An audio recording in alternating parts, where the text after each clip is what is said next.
Shout out to Alam niyo Idol. mga idol, natatawa ako itong nagpo-promote ng sugal mga idol. Tulad nung si Taba na balbasero na mukha. Narinig ko pa sa kanya yung umaasinso na baro yung naglalaro. Parang na yung nagpupurot na sugal, parang na mga idol na nasisiraan na ng utak.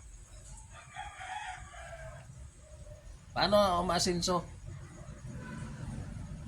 Na hindi nga tumatama. Tapos yung laro na maniwil nga doon kami tumatama, ang ginamit kong cellphone. Okay, ang dami, 8 ito. Doon ako tumatama, nung araw-araw ko tumatama ng 3K isang araw. Alam yung hindi kayo nananalo, tinanggal niyo yung slot.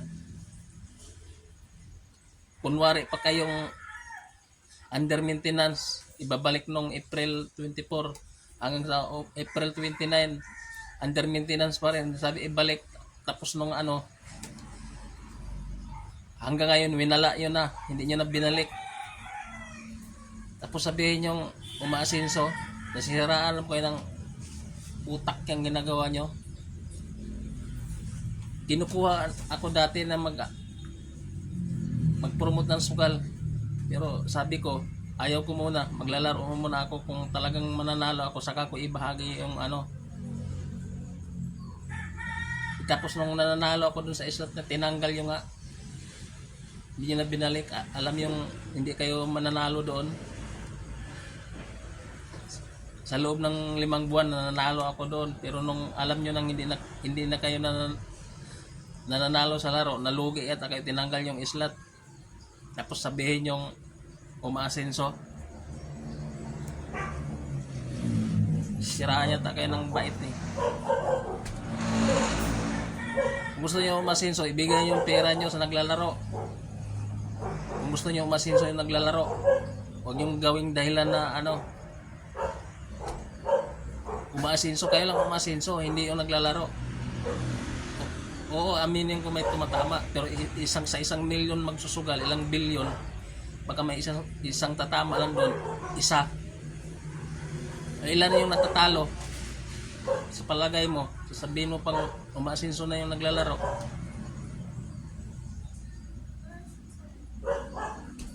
Yung taba ng katawan mo, yung utak mo payat.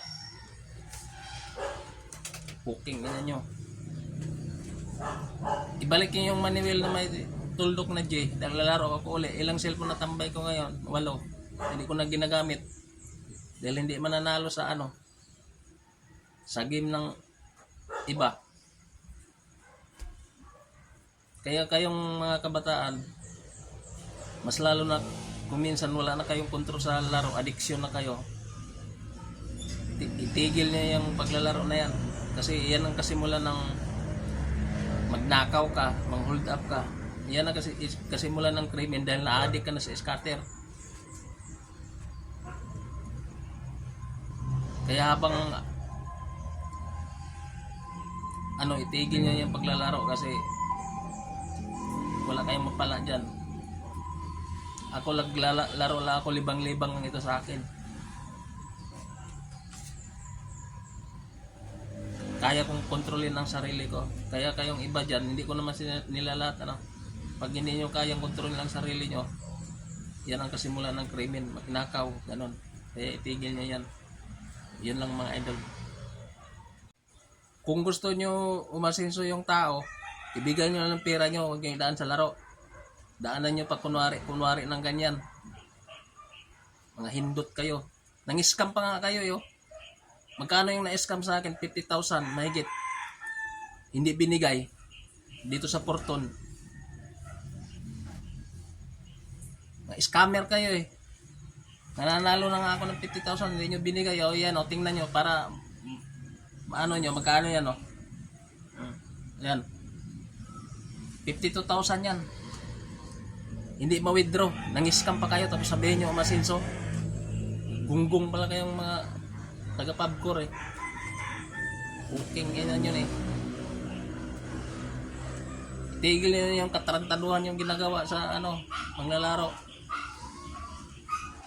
Lalo lang yung maghihirap yung tao sa ginagawa nyo. Litsi kayo.